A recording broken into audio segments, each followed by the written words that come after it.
Hi, എല്ലാവർക്കും channel ഇതുവരെ subscribe ചെയ്യാത്തവർ അതൊന്ന് സബ്സ്ക്രൈബ് ചെയ്യുക.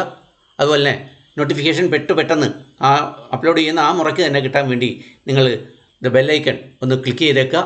അതുപോലെ തന്നെ പരമാവധി കൂട്ടുകാർക്കും പരിചയക്കാർക്കുമൊക്കെ ലിങ്ക് ഷെയർ ചെയ്ത് കൊടുക്കുക.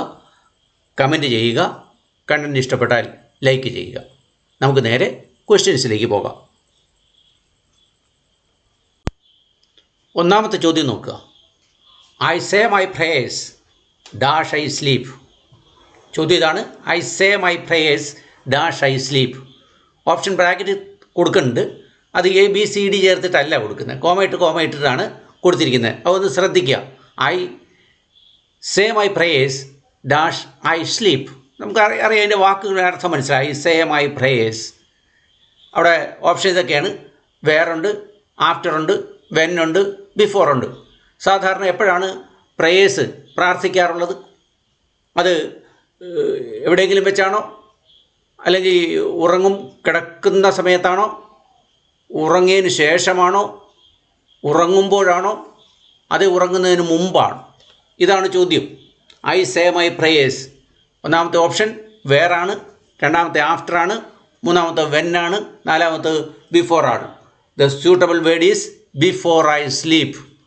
I say my prayers before I sleep. മനസ്സിലാവുമല്ലോ എന്തുകൊണ്ട് അവിടെ ബിഫോർ വന്ന്? സാധാരണ പ്രാർത്ഥന നടത്തുന്നത് എപ്പോഴും ഒരു സ്ഥലത്ത് എൻ്റേതല്ലേ ചോദിച്ചത്. അതായത് വെൻ ഐ സ്ലീപ്പ് ഉറങ്ങുമ്പോൾ, വെൻ ഐ സ്ലീപ്പ് ഉറങ്ങുമ്പോഴല്ല, ആഫ്റ്റർ സ്ലീപ്പ് ഉറങ്ങിയതിന് ശേഷമല്ല, എവിടെയെങ്കിലും വെച്ചല്ലേ ഉറങ്ങുമ്പോൾ പ്രാർത്ഥിക്കുന്നത്. പിന്നെയോ ബിഫോർ ഐ സ്ലീപ്പ്, ഉറങ്ങുന്നതിന് തൊട്ട് മുമ്പാണ്. The best option is before എന്നുള്ളതാണ് അവിടെ ശരിയായ ഇത്. മനസ്സിലാകുമെന്ന് വിചാരിക്കുന്നു. രണ്ടാമത്തെ ചോദ്യത്തിലേക്ക് പോവുക. The higher you climb a Himalayan peak dash you feel. The higher you climb a Himalayan peak dash you feel. അവിടെ കൊടുത്തിരിക്കുന്ന ആദ്യത്തെ വാക്കൊന്ന് നോക്കിയാൽ മതി. The higher.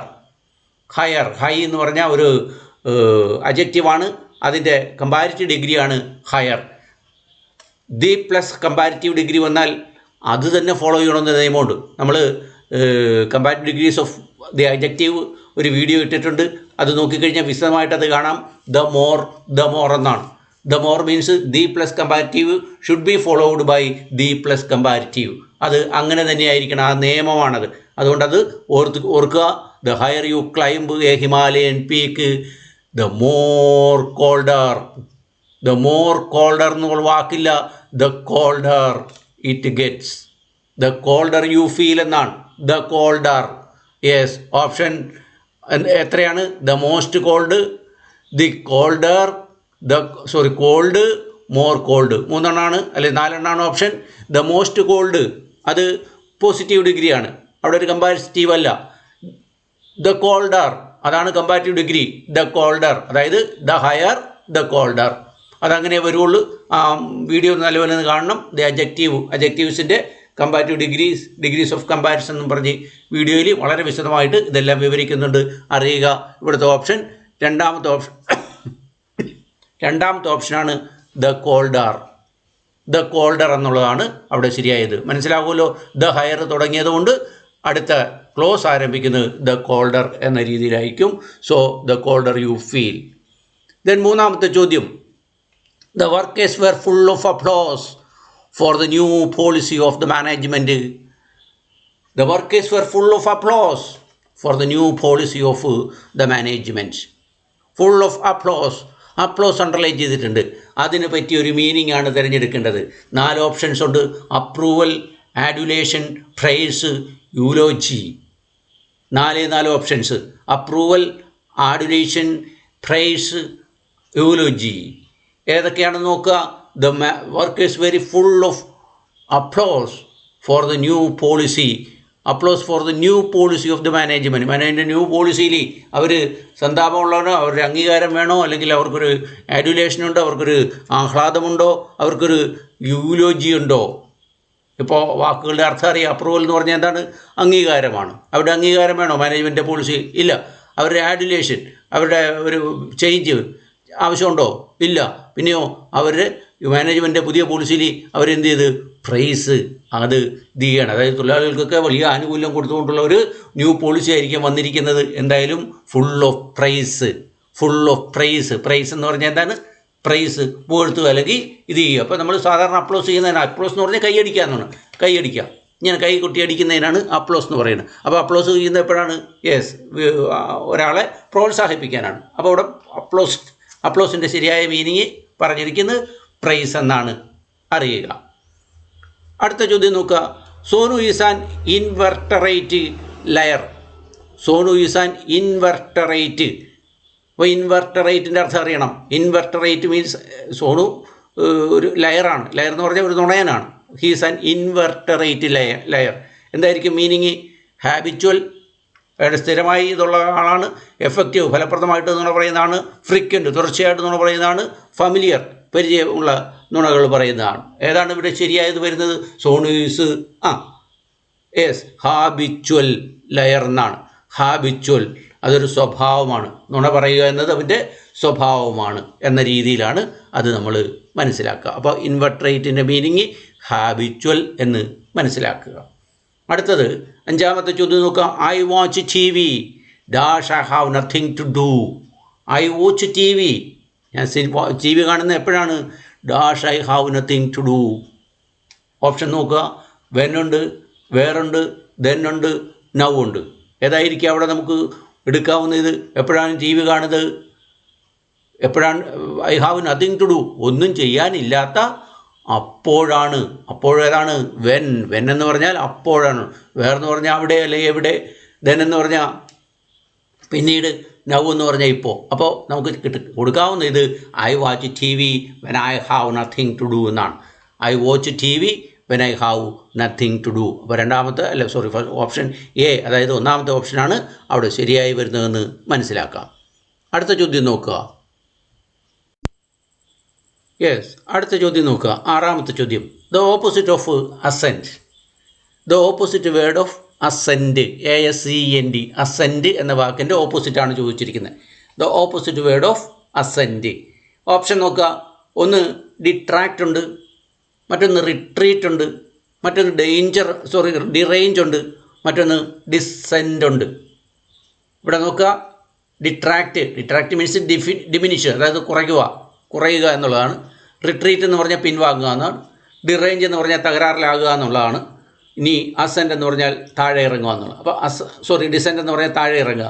അസെൻറ്റ് മുകളിൽ കയറുക, ഡിസെൻറ്റ് താഴെ ഇറങ്ങുക. അപ്പോൾ കിട്ടാവുന്നതിൽ നല്ല ഓപ്ഷൻ ഡിസെൻറ്റ് എന്നുള്ളതാണ്. അസെൻറ്റിൻ്റെ ഓപ്പോസിറ്റ് ഡിസെൻറ്റ്. ഓപ്പോസിറ്റ് കുറേ വേർഡുകൾ സിനോണിംസും ആൻറ്റോണിംസും ആയിട്ട് നമ്മളൊരു വീഡിയോ ചെയ്തിട്ടിട്ടുണ്ട്. അതൊന്നുകൂടെ നോക്കുക. മിക്കവാറും വീടിൻ്റെ എല്ലാം ഓപ്പോസിറ്റ് ഇത് ചെയ്തിട്ടുണ്ട്. 100 ഇട്ടിട്ടുണ്ട്. കൂടുതലായിട്ട് ഇനിയും വരുന്നുണ്ട്. അതുകൊണ്ട് അതൊന്ന് ഇടയ്ക്കിടയ്ക്ക് അത് നോക്കി കുറേശ്ശെ പഠിക്കുക. അടുത്തത് ഏഴാമത്തെ ചോദ്യം. നോക്ചുറൽ relates to.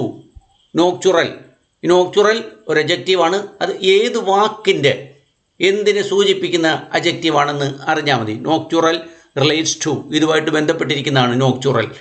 A night time, B day time, C evening, D afternoon. ഇതിലേതെങ്കിലും ഒരു സമയത്തെ കുറിക്കുന്നതാണ് നോക്ചുറൽ.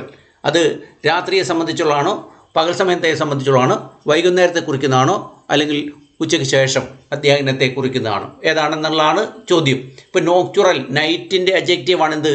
നോക്ചുറൽ നൈറ്റിൻ്റെ അഡ്ജക്റ്റീവ്. എന്ന് പറഞ്ഞാൽ it shows or it relates to night time. Night ടൈമിനെ സൂചിപ്പിക്കുന്നതാണ് നോക്ചുറൽ എന്ന് അറിയുക. അപ്പോൾ മനസ്സിലായി. ഏഴാമത്തെ ചോദ്യത്തിൻ്റെ ഓപ്ഷൻ എ ആണ്, അല്ലെങ്കിൽ ഒന്നാമത്തെ ഓപ്ഷനാണ് നൈറ്റ് ടൈം. എട്ടാമത്തെ ചോദ്യം നോക്കുക. He is the best speaker dash is available. He is the best speaker dash is available. അവിടെ ചേർക്കാവുന്ന ഓപ്ഷൻസ് 4 എണ്ണമാണ്. ദാറ്റ് ഉണ്ട്, വിച്ച് ഉണ്ട്, ഹും ഉണ്ട്, വോട്ട് ഉണ്ട്. ഏതായിരിക്കും അവിടെ യോജിച്ച് വരുന്നത്? He is the best speaker dash is available. Yes, ഇത് റിലേറ്റീവ് പ്രൊനൗൺ എന്ന് പറയും. ഈ ഭാഗം പഠിക്കേണ്ടതുണ്ട്. റിലേറ്റീവ് പ്രൊനൗണിലേക്ക് നമ്മൾ അടുത്ത ആഴ്ച വരുന്നുണ്ട്. അപ്പോൾ കുറേ കൂടി കൂടുതലായിട്ട് കിട്ടും. എങ്കിലും അറിയാം ദാറ്റ്, വിച്ച്, ഹും, വോട്ട്. ഇപ്പോൾ ദാറ്റും വിച്ചും വസ്തുക്കളെ സൂചിപ്പിക്കുന്നതാണ്. ഹും എന്ന് പറഞ്ഞ വ്യക്തിയെ സൂചിപ്പിക്കുന്നു. വോട്ട് എന്ന് പറഞ്ഞാൽ ഏതെങ്കിലും ഒരു കാരണത്തെ അല്ലെങ്കിൽ ഒരു സംഭവത്തെ സൂചിപ്പിക്കുന്നതായിരിക്കും എന്ന് തൽക്കാലം അറിയുക. ഇവിടെ ദാറ്റ് വിച്ച് എന്ന് പറഞ്ഞാൽ അത് സിംഗുലറും പ്ലൂറലുമായിട്ട് ഉപയോഗിക്കാവുന്നതാണ് ദാറ്റ്. വിച്ച് എന്ന് പറഞ്ഞാൽ ഇത് എന്ന് മാത്രമേ നമുക്കുള്ളൂ. ഒരു വസ്തുവിനെ മാത്രമേ ചൂണ്ടിക്കാണിക്കാൻ പറ്റുള്ളൂ. ഇവിടെ the best speaker dash is available. Which is available എന്ന് പറഞ്ഞാൽ ശരിയാവില്ല. കാരണം പ്രൊനൗൺ ദാറ്റ് എന്ന് പറഞ്ഞാൽ അത് പ്ലൂറലായിട്ടും സിംഗുലറായിട്ടും ഉപയോഗിക്കാം. അതുകൊണ്ട് അവിടെ ഏറ്റവും നല്ലത് he's the best speaker that is available എന്നാണ്. That is available. സ്പീക്കർ എന്ന് പറഞ്ഞാൽ ഒരു വ്യക്തിയാണ്, സംസാരം അത് പ്രാസംഗികൻ വ്യക്തിയാണ്. അവിടുത്തെ വ്യക്തിയെ കുറിക്കുന്നതിന് ഹൂസ് ഹും ഇത് മൂന്നിലേതെങ്കിലും. പക്ഷേ ഹും ഇവിടെ തന്നിരിക്കുന്നത് അത് അക്യൂസേറ്റീവ് പ്രൊനൗൺ ആണ്, അല്ലെ ഒബ്ജക്റ്റീവ് കേസിലാണ് തന്നിരിക്കുന്നത്. അപ്പോൾ കേസ് പഠിക്കണം. അത് കേസ് നമുക്ക് വരുന്നുണ്ട്, അപ്പോൾ അതും പഠിക്കാം. അപ്പോൾ കേസിലാണ്, ഒബ്ജക്റ്റീവ് കേസിലാണ് വരുന്നത്. അതുകൊണ്ട് ഒബ്ജക്റ്റീവ് കേസ് ആയതുകൊണ്ട് ഹും നമുക്ക് അവിടെ ഉപയോഗിക്കാൻ കഴിയില്ല. പിന്നെയുള്ളത് ദാറ്റോ വിച്ചോ ആണ്. പിന്നെ വാട്ടർ എന്ന് പറഞ്ഞാൽ പറ്റില്ല, സംഭവം എന്നുള്ളതിലേക്ക് വരുന്നുള്ളൂ. സ്പീക്കർ എന്ന് പറഞ്ഞ വ്യക്തിയാണ്. അതുകൊണ്ട് അവിടെ ഉപയോഗിക്കാവുന്ന ഏറ്റവും നല്ല മാർഗം ദാറ്റ് ഉപയോഗിക്കുകയാണ് നല്ലത്. ദാറ്റ് കിട്ടാവുന്നതിൽ ഏറ്റവും നല്ല ആളെയാണ്, ആ അർത്ഥത്തിൽ ഉപയോഗിച്ചാൽ മതി. എന്തായാലും അവിടെ he is the best speaker that is available എന്ന് മനസ്സിലാക്കാം. ദാറ്റാണ് അവിടുത്തെ നല്ല ഓപ്ഷൻ. 9ാമത്തെ ചോദ്യം, out hurry up if I dash you. Out hurry up if I dash you. അവിടെ ഓപ്ഷൻ ബ്രാക്കറ്റ് തന്നിട്ടുണ്ട്. Were, was, is. If I would hurry up if dash you എന്നാണ് ചോദ്യം. അപ്പോൾ if I were you, if I was you, if I is you, if I am you. ഇവിടെ ചെയ്യാവുന്ന ഏതാണ്? ഇവിടെ ഒരു അൺറിയൽ കണ്ടീഷനാണ്. ഒരു ഇഫ് എന്ന് പറഞ്ഞ ഒരു കണ്ടീഷൻ ക്ലോസ് ആണ്. അപ്പോൾ ഇഫ് ഐ വെർ യു എന്നാണ് അവിടെ വരുന്നത്. കാരണം എന്താണ്? You cannot be I or I cannot be you. I cannot be you. എനിക്ക് നീയാകാൻ കഴിയില്ല, ഒരിക്കലും കഴിയില്ല. അൺറിയലാണ്. അപ്പോൾ അൺറിയൽ കണ്ടീഷൻ വന്നു കഴിഞ്ഞാൽ അവിടെ പാസ്റ്റ് ടെൻസ് ആണ് ഉപയോഗിക്കുന്നത്. ഏതാണ് പാസ്റ്റ് ടെൻസ്? ഐ വാസ് പറ്റില്ല, വേറാണ്. ഐ വേർ തന്നെ ഉപയോഗിക്കും. If I were a bird നമുക്ക് പറയാം. If I were a bird, ഇപ്പോൾ ഞാനൊരു പക്ഷിയായിരുന്നെങ്കിൽ, can you be a bird? No, you cannot ever be a bird. ഒരിക്കലും ഒരു പക്ഷിയാകാൻ കഴിയില്ല. അതുകൊണ്ട് അത് അസാധ്യമായ കാര്യമാണ്. അതുകൊണ്ട് ഐയോട് കൂടി അവിടെ നമ്മൾ എന്ത് ചെയ്യുന്നു? വേറ് ചേർക്കുന്നു. അങ്ങനെ ഇഫ് ഐ വേർ യു എന്ന് കണ്ടീഷൻ ക്ലോസ് വിശദമായിട്ട് പഠിക്കാനുണ്ട്. കുറേ കൂടി കൂടുതലായിട്ട് അപ്പോൾ പറയാം. ഇപ്പോൾ അറിയുക അവിടെ ചെയ്യേണ്ടത് I would hurry up if I were you എന്നാണ്. വേറാണ് നമ്മളവിടെ ഉപയോഗിക്കേണ്ടത്. കാരണം എന്താണ്? അതൊരു unreal condition of the past ആണെന്ന് അറിയുക. അടുത്ത ചോദ്യം, 10ാമത്തെ ചോദ്യം നോക്കുക. One that would cause death. Replace with the word. താഴെ പറയുന്ന ഏതെങ്കിലും ഒരു വാക്കുമായിട്ട് അതൊന്ന് റീപ്ലേസ് ചെയ്യാം. ഏത്? One that would cause death, മരണത്തിന് കാരണമാകുന്ന ഒന്ന്. അത് താഴെ പറയുന്ന ഏതെങ്കിലും ഒരു വാക്കുമായിട്ട് പൊരുത്തമുണ്ട്. സീരിയസ്, ഗൗരവമുള്ളതാണ്. ക്രോണിക്, സ്ഥിരമായി ഇരിക്കുന്നതാണ്. ഇപ്പോൾ ക്രോണിക് ഡിസീസ് എന്ന് പറഞ്ഞാൽ മാറാത്ത സ്ഥിരമായി നിലനിൽക്കുന്ന ഒരു ഡിസീസാണ്. ഡേഞ്ചറസ്, അപകടകരമാണ്. ഫേറ്റൽ, മാരകമാണ്. ഇപ്പോൾ ഇവിടെ ഉപയോഗിക്കാവുന്ന ഏതാണ്? One that would cause death is replace. എന്തുമായിട്ട് റീപ്ലേസ് ചെയ്യാം? ഫേറ്റൽ, മാരകമാണ്. Fatal wound. ഇപ്പോൾ നമുക്ക് പറയാറുണ്ട് മുറിവ് എങ്ങനെയുള്ളതാണത്? അത് ഫേറ്റലാണ്, അത് മാരകമാണ്. അപ്പോൾ ഇവിടെ ഉപയോഗിക്കാവുന്നത് 10ാമത്തെ ചോദ്യത്തിൻ്റെ ഓപ്ഷൻ ഏതാണെന്ന് വരാം? ഓപ്ഷൻ ഡി ആയിട്ട് വരാം, അവസാനത്ത് വരാം. ഫേറ്റൽ എന്നാണ് അവിടെ കൊടുക്കാവുന്ന ഉത്തരം. ഫേറ്റൽ. അടുത്ത ചോദ്യം നോക്കാം. 11ാമത്തെ ചോദ്യം നോക്കുക. 11ാമത്തെ ചോദ്യം, എ കളക്ഷൻ ഓഫ് ഷിപ്സ്. കപ്പലിൻ്റെ ഒരു കൂട്ടം, കപ്പൽക്കൂട്ടം. അതിനെ പറ്റിയൊരു what you need? One word is needed.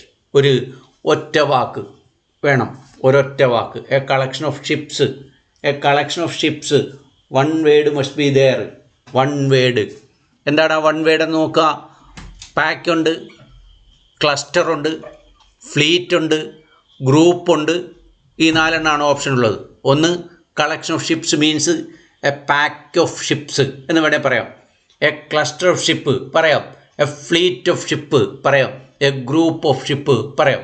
അപ്പോൾ ഇതൊരു എന്താ പറയുന്നത്, ഒരു കളക്റ്റീവ് നൗണാണ് നമുക്ക് വേണ്ടത്. കളക്റ്റീവ് നൗൺ, അതായത് ഒരു കൂട്ടത്തെ കാണിക്കുന്ന നൗണാണ്. അപ്പോൾ പാക്ക് ഒരു കൂട്ടത്തെയാണ് കാണിക്കുന്നത്, ക്ലസ്റ്റർ ഒരു കൂട്ടത്തെയാണ്, ഫ്ലീറ്റ് ഒരു കൂട്ടത്തെയാണ്, ഗ്രൂപ്പ് ഒരു കൂട്ടത്തെയാണ് കാണിക്കുന്നത്.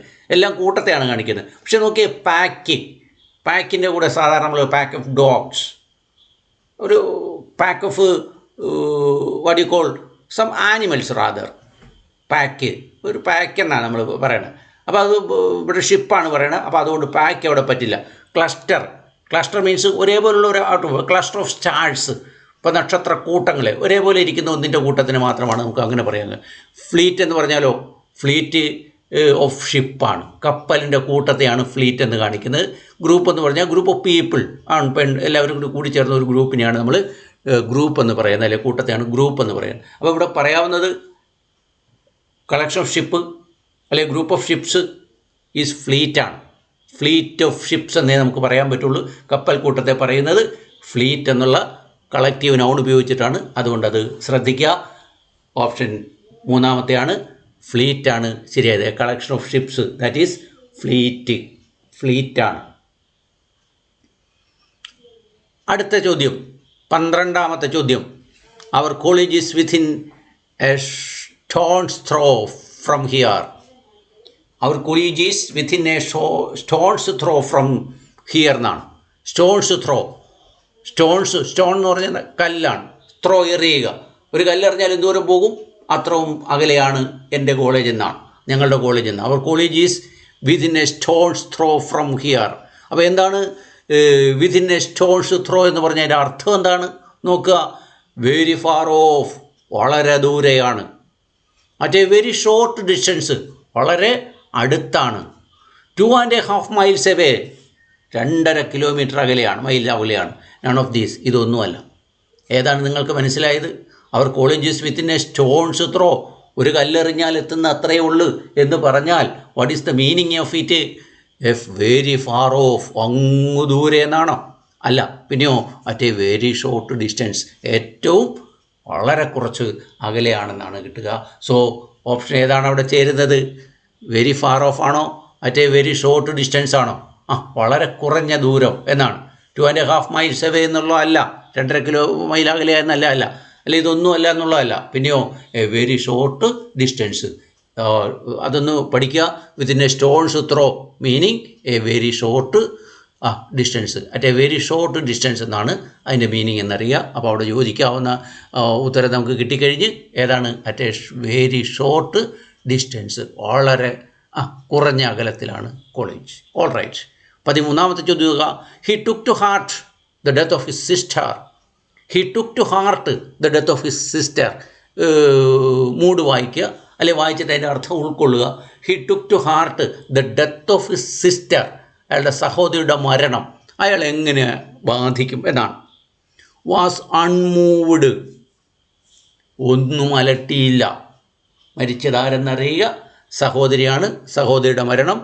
ഒന്നാമത്തെ ഓപ്ഷൻ വാസ് അൺമൂവ്ഡ് ബൈ, അതുകൊണ്ടൊന്നും അയാൾ കുലുങ്ങിയില്ല. അൺമൂവ്ഡ്, അനങ്ങിയില്ല. ശരിയാവോ? അടുത്ത നോക്കുക. വാസ് ഇഗ്നോർഡ് അബൌട്ട്, മരണവാർത്ത കേട്ടതേ തള്ളിക്കളഞ്ഞ്. എന്താണെന്ന് വെച്ചിട്ട് ചെയ്യട്ടെ, അതായിരിക്കുമോ പ്രതികരണം? വാസ് ഇഗ്നോർഡ് അബൌട്ട് അല്ല, പിന്നെയോ ലേൺഡ് അബൌട്ട്, അതിനെക്കുറിച്ച് അറിയാൻ ശ്രമിച്ചു. അതുപോലെ തന്നെ 4ാമത്തെ വാസ് ഡീപ്ലി അഫക്റ്റഡ് ബൈ, അയാളെ അങ്ങേറ്റം ബാധിച്ചു. അയാളുടെ ഹൃദയം വിങ്ങിപ്പൊട്ടി. അയാൾ അങ്ങേറ്റം എന്താ പറയുന്നത്, വളരെ അഗാധമായി അയാളെ ആ വാർത്ത സ്പർശിച്ചു അല്ലെങ്കിൽ ബാധിച്ചു എന്നാണ്. അപ്പോൾ ഏത് ഓപ്ഷൻ നമുക്ക് എടുക്കാൻ കഴിയും? He took to heart the death of his sister. Was unmoved പറ്റുമോ? ഇല്ല. അനങ്ങാപ്പാറ നയം സ്വീകരിക്കാൻ പറ്റും. വാസ് ഇഗ്നോർഡ് അബൌട്ട്, അത് തള്ളിക്കളയാനും കഴിയില്ല, അതിനെക്കുറിച്ച് പഠിക്കാനും കഴിയില്ല. പിന്നെയോ വാസ് ഡീപ്ലി അഫക്റ്റഡ് ബൈ, അവിടെ കൊടുക്കാവുന്ന ആൻസർ അതാണ്. He was deeply affected by, അങ്ങേറ്റം അയാളെ അത് ബാധിച്ച്. സഹോദരിയാണ്, അവരുടെ മരണം അയാളെ വളരെ ആഴത്തിൽ ബാധിക്കുകയുണ്ടായി. അപ്പോൾ was deeply affected by should be the best option that is to be given. അവിടെ കൊടുക്കാവുന്നതിൽ ഏറ്റവും നല്ല ഓപ്ഷൻ ഏതാണ്? വാസ് ഡീപ്ലി അഫക്റ്റഡ് ബൈ, അങ്ങേറ്റം ആഴത്തിൽ അഫക്റ്റഡ് ബൈ, ബാധിച്ച ഒന്നായിരുന്നു അയാളുടെ സഹോദരിയുടെ മരണം. നമുക്കങ്ങനെ അത് അവിടെ കൊടുക്കാൻ കഴിയും. വായിക്കുക. 14ാമത്തെ ചോദ്യം നോക്കുക. I feel dash about what happened. I feel dash about what happened. ശ്രദ്ധിക്കുക, ഐ ഫീൽ ഡാഷ്, എനിക്ക് തോന്നി, അബൌട്ട് എന്ത്, വാട്ട് ഹാപ്പൻഡ്, സംഭവിച്ചതിനെക്കുറിച്ച് എന്ത് തോന്നി, bad, worse, worst, none of these. തോന്നിയത് ഇതാണ്, ബാഡ്. എന്താണ് ബാഡ്? ബാഡ് അവിടെ നിൽക്കട്ടെ, അതൊരു അഡ്ജക്റ്റീവാണ്. വേഴ്സ് എന്ന് പറഞ്ഞൊരു കമ്പാരിറ്റീവ് ഡിഗ്രിയാണ്. രണ്ട് വാക്കുകളെ അല്ലെങ്കിൽ രണ്ട് വസ്തുക്കളെ തമ്മിൽ കമ്പയർ ചെയ്യുന്ന, രണ്ട് വ്യക്തികളെ തമ്മിൽ കമ്പയർ ചെയ്യുമ്പോഴാണ് നമ്മൾ കമ്പാരിറ്റീവ് ഡിഗ്രി ഉപയോഗിക്കുക. ഇവിടെ രണ്ട് വ്യക്തികളൊന്നുമില്ല. I feel bad about what happen, സംഭവിച്ച ഓർത്ത് അയാൾ എന്ത് ചെയ്ത്, തോന്നി. എന്ത് തോന്നി? കുറേ കൂടി ഖേദം തോന്നിയെന്നോ, അതോ ഏറ്റവും അങ്ങേറ്റത്തെ ഖേദം തോന്നിയെന്നോ, അല്ലെ ഇതൊന്നുമല്ലെന്നോ, അതോ വളരെ മോശമായിട്ട് അദ്ദേഹത്തിന് തോന്നി. അപ്പോൾ അവിടെ ചെയ്യാവുന്നതേ ഉള്ളൂ. I feel bad about. അവിടെ കമ്പാരിറ്റീവ് ഡിഗ്രി ഉപയോഗിക്കേണ്ട കാര്യമില്ല, സൂപ്പർ ഡിഗ്രി ഉപയോഗിക്കേണ്ട കാര്യമില്ല. കാരണം അവിടെ ഉപയോഗിക്കേണ്ടത് ഒരു പോസിറ്റീവ് ഡിഗ്രിയാണ്, അത് ബാഡാണ്. ഞാൻ നേരത്തെ പറഞ്ഞ് നമ്മൾ കമ്പാരിറ്റീവ് ഡിഗ്രി സംബന്ധിച്ച് വളരെ വിശദമായിട്ട് തന്നെ വീഡിയോ ഇട്ടിട്ടുണ്ട്. കൃത്യമായിട്ട് അത് കാണണം, എങ്കിൽ മാത്രമേ അതിൻ്റെ എല്ലാത്തിൻ്റെയും പൂർണ്ണമായൊരു സംശയം തീർന്ന് കിട്ടുകയുള്ളൂ.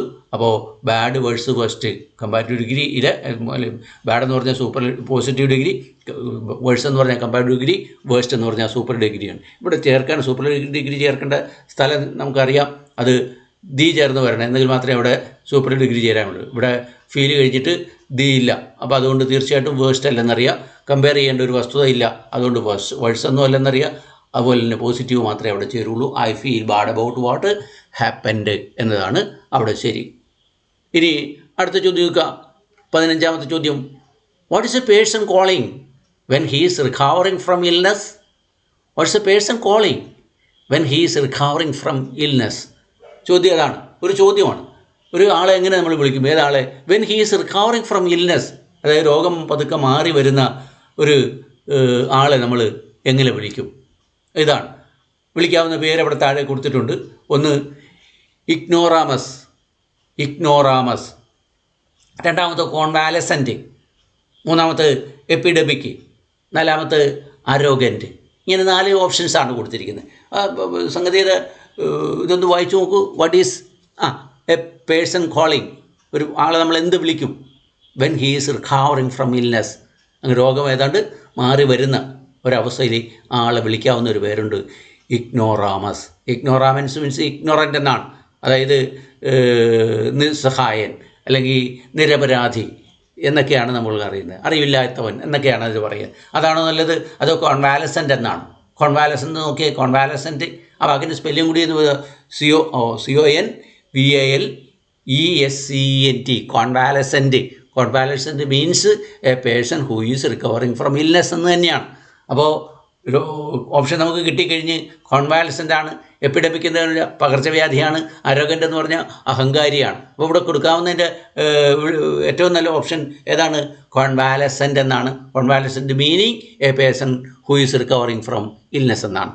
സോ അപ്പോൾ അത് നമുക്കവിടെ മനസ്സിലായി. കഴിയുന്നത്ര വാക്കുകളുടെ ഇങ്ങനെയുള്ള വാക്കുകളുടെയൊക്കെ അർത്ഥവും കൂടി പഠിച്ചു വെച്ചാൽ തീർച്ചയായിട്ടും നമുക്കത് കിട്ടുന്നതായിരിക്കും. ഇതൊരു വൺ വേർഡാണ് നമ്മൾ ചോദിക്കുന്നത്. A person who is calling when he is recovering from illness, that is കോൺവാലസൻറ്റ്.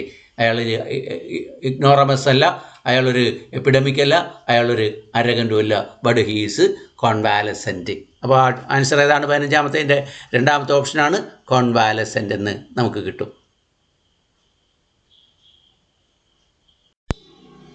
16ാമത്തെ ചോദ്യം നോക്കാം. ഫ്രാക്ടിസൈഡ് ഈസ് ഡാഷ്. ഫ്രാക്ടിസൈഡ് എന്ന് പറഞ്ഞാൽ എന്താണ്? ഇപ്പോൾ ഹോമിസൈഡ് ഉണ്ട്, ഫ്രാക്ടിസൈഡ് ഉണ്ട്, ഒത്തിരി സൈഡ്സ് ഉണ്ട്. അതിനൊരു വീഡിയോ ഇടുന്നുണ്ട്. അപ്പോൾ ഒത്തിരി കാര്യങ്ങളുള്ളതുകൊണ്ട് ഇവിടെ വിശദീകരിച്ച് ഒത്തിരി സമയം നമുക്ക് ഇവിടെ ഇപ്പോൾ കളയാനില്ല. അതുകൊണ്ട് fratricide killing of human beings, ഒന്നാമത്തെ ഓപ്ഷൻ അതാണ്. കില്ലിംഗ് ഓഫ് മദർ, രണ്ടാമത്തെ ഓപ്ഷൻ അതാണ്, മദർ ഓർ ഫാദർ. മൂന്നാമത്തെ option killing of brother or sister. നാലാമത്തെ ഓപ്ഷൻ നൺ ഓഫ് ദീസ്, ഇതൊന്നുമല്ല എന്നുള്ളതാണ്. അപ്പോൾ എന്തായാലും അറിയുക, killing of brother or sister ആണ് ഫ്രാക്ടിസൈഡ് എന്നറിയുക. ഫ്രാക്ടിസൈഡ് ബെസ്റ്റ് ഓപ്ഷൻ ഏതാണ്? Killing of brother or sister അവസാനത്തെ ഓപ്ഷൻ ആയിരിക്കാം, അതിൽ നന്നായി വരിക. അടുത്തത് 17ാമത്തെ ചോദ്യം വൂൾ ഗാദറിംഗ് ആണ്. Wool gathering means, wool gathering എന്ന് പറഞ്ഞാൽ എന്താണ്? ആൻസർ തന്നിട്ടുണ്ട്. To gather wool from sheep. ആണോ? ഗാദർ വൂൾ ഫ്രം ഷീപ്പ്, ഷീപ്പിൽ നിന്ന് വൂൾ ഗാദർ ചെയ്യുന്ന, രോമം ഗാദർ ചെയ്യുന്ന ഒരു ജോലിയാണ്. ഓർ ഡേ ഡ്രീമിങ്, രണ്ടാമത്തെ ഓപ്ഷൻ അതാണ്. Wool gathering means day dreaming. മൂന്നാമത്തെ ഓപ്ഷൻ കേൾക്കുക, നൈറ്റ് മെയർ. നാലാമത്തെ ഓപ്ഷൻ എളുപ്പമാണ്, നൺ ഓഫ് ദീസ്, ഇതൊന്നുമല്ല. അപ്പോൾ അറിയുക, wool gathering means a day dream എന്നാണ്. ദിവാസ്വപ്നം കാണുന്ന ആളെയാണ് വൂൾ ഗാദറിങ് എന്ന് സാധാരണ പറയുന്നത്. അപ്പോൾ ആരെങ്കിലും ഒരാൾ ഇങ്ങനെ വിദൂരതയിലേക്ക് നോക്കി പകലങ്ങനെ വെറുതെ ഇരിക്കുകയാണ്, ഒരാൾ ഇതിനെ അറിയുന്നില്ല, അപ്പോൾ ചോദിക്കാം, അറിയൂ വൂൾ ഗാദറിങ്, ദിവാസ്വപ്നം കാണുകയാണോ? ചോദിക്കുന്നത് അതാണ്, ഡേ ഡ്രീമാണ് വൂൾ ഗാദറിങ് എന്ന് അറിയുക. Then epilogue. എന്താണ് എപ്പിലോഗ്? എപ്പിലോഗ് മീൻസ് ഓപ്ഷനുണ്ട്, introductory part of a literary work. Introductory part ആമുഖമാണ്, ആമുഖമാണ്, അല്ലെങ്കിൽ സ്റ്റോറി ലൈൻ ഒരു കഥയാണ് of a literary work. Or concluding part of a literary work, ഒരു ലിറ്റററി വർക്ക് അവസാനിപ്പിക്കുന്നതിൻ്റെ ഒരു എന്താ പറയണ ഒരു വർത്തമാനമാണ്. അല്ലെങ്കിൽ synopsis of a literary work. Synopsis എന്ന് പറയുമ്പോൾ പദാനുപദം അല്ലെങ്കിൽ ചാപ്റ്റർ വൈസ് അത് അതിൻ്റെ ഷോർട്ട് ഫോം പറഞ്ഞു പോകുന്ന രീതിയാണ്. ഇവിടെ ഇപ്പോൾ എപ്പിലോഗ് എന്ന് പറഞ്ഞാൽ എത്രയേ ഉള്ളൂ, the concluding part of a literary work. പ്രൊലോഗുണ്ട്, പ്രൊലോഗ് ഇൻട്രൊഡക്ടറി പാർട്ടാണ്. എപ്പിലോഗ് എന്ന് പറഞ്ഞാൽ കൺക്ലൂഡിങ് പാർട്ടാണ്, concluding part of a literary work. ഒരു സാഹിത്യ കൃതിയുടെ അവസാനിപ്പിക്കുന്ന ഭാഗമാണ്, കൺക്ലൂഡിങ് പാർട്ടാണ് എപ്പിലോഗ് എന്നറിയുക. എപ്പിലോഗിൻ്റെ ഓപ്പോസിറ്റ് അറിയണം, പ്രോലോഗാണ്. ഇത് ആരംഭിക്കുന്നത്, സാഹിത്യകൃതി ആരംഭിക്കുന്നത് പ്രൊലോഗിലൂടെയും എപ്പിലോഗിലൂടെ അവസാനിപ്പിക്കുകയും ചെയ്യുന്ന ഒരു ക്രമമാണുള്ളത്, അറിയുക.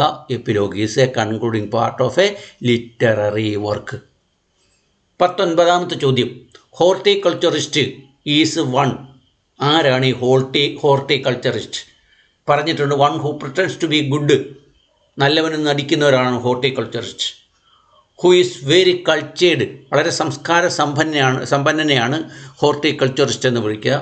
Who grow flower and fruit, അല്ലെങ്കിൽ പഴങ്ങളും പൂക്കളും ഒക്കെ കൃഷി ചെയ്യുന്ന ആളെയാണ്, വളർത്തുന്ന ആളെയാണ് ഹോർട്ടിക്കൾച്ചറിസ്റ്റ് എന്ന് വിളിക്കുക. So what is the best answer? The best answer is the last answer or the last option, that is one who grow flower and fruits. ഫ്ലവറെയോ ഫ്രൂട്ടിനെയൊക്കെ വളർത്തുന്ന, അല്ലെങ്കിൽ പൂക്കളെയോ പഴങ്ങളെയൊക്കെ വളർത്തുന്ന ഒരാളെ നമ്മൾ വിളിക്കുന്നതാണ് horticulturist. Then last question, pedestrian is one. Pedestrian ആരാണ്? വൺ ഹൂ മേക്സ് സ്പീച്ചസ്, പ്രാസംഗികനാണ്. One who is devoted to a party, ഒരു പാർട്ടിയിലേക്ക് അങ്ങനെ അർപ്പിതനായ ഒരു വ്യക്തിയാണ്. വൺ ഹൂ വാക്സ്, നടക്കുന്ന ഒരാളാണ്. വൺ ഹൂ ലവ് മാൻകൈൻഡ്സ്, സമൂഹത്തെ സ്നേഹിക്കുന്ന ഒരാളാണ്. ആരാണ് പെഡസ്ട്രിയൻ? പെഡൽ എന്ന് കേട്ടിട്ടുണ്ട്. പെഡൽ എന്ന് പറഞ്ഞാൽ സൈക്കിൾ ചവിട്ടുന്ന പെഡൽ, സൈക്കിളിൻ്റെ പെഡൽ കണ്ടിട്ടുണ്ടാവും. അപ്പോൾ കാലുകൊണ്ട് ചവിട്ടുന്ന, കാല് സ്പർശിച്ചുള്ളതിലാണ് സാധാരണ പെഡ എന്ന് പറയുന്നത്. അപ്പോൾ പെഡസ്ട്രിയൻ എന്ന് പറഞ്ഞാൽ വൺ ഹൂ വാക്സ് ആണെന്ന് അറിയുക. നടക്കുന്നവർ, കാൽനട യാത്രക്കാരനെയാണ്, അല്ലെ കാലുകൊണ്ട് നടന്നു പോകുന്ന ആളെയാണ് നമ്മൾ സാധാരണ പെഡസ്ട്രിയൻ എന്ന് പറയുന്നത്. So the best option is one who wax, നടക്കുന്ന ഒരാളെയാണ് നമ്മൾ സാധാരണ പെഡസ്ട്രിയൻ എന്ന് പറയുന്നത്. കൃത്യമായിട്ടത് അറിയുക. 20 ചോദ്യവും പറഞ്ഞു കഴിഞ്ഞ് അത് ഇത്തിരിയോടെ എക്സ്പ്ലനേഷൻ വേണോ അല്ലെങ്കിൽ ഇങ്ങനെയൊക്കെ തന്നെ മതിയോ, നിങ്ങളുടെ ഒരു കമൻറ്റ് കിട്ടിയാൽ നന്നായിരുന്നു. നിങ്ങൾക്കറിയാം എന്നുള്ള രീതിയിലാണ് ഞാൻ കുറേ അധികം കൂടുതലായിട്ട് സ്പീഡിൽ പോകുന്നത്. എന്നാൽ അത് ആവശ്യമെങ്കിൽ ഇത്തിരിയോടെ നമുക്ക് സമയമെടുത്ത് അത് ചെയ്യാവുന്നതാണ്. നിങ്ങളുടെ അഭിപ്രായങ്ങൾ അറിഞ്ഞിട്ട് അതനുസരിച്ച് ചെയ്യാം. അപ്പോൾ ഏതായാലും തൽക്കാലം ഇന്നത്തെ ക്ലാസ് അവസാനിക്കുകയാണ്. അടുത്ത ക്ലാസ്സുമായിട്ട് അടുത്ത ദിവസം തന്നെ വീണ്ടും വരുന്നതാണ്. അതുവരെ നന്ദി, നമസ്കാരം.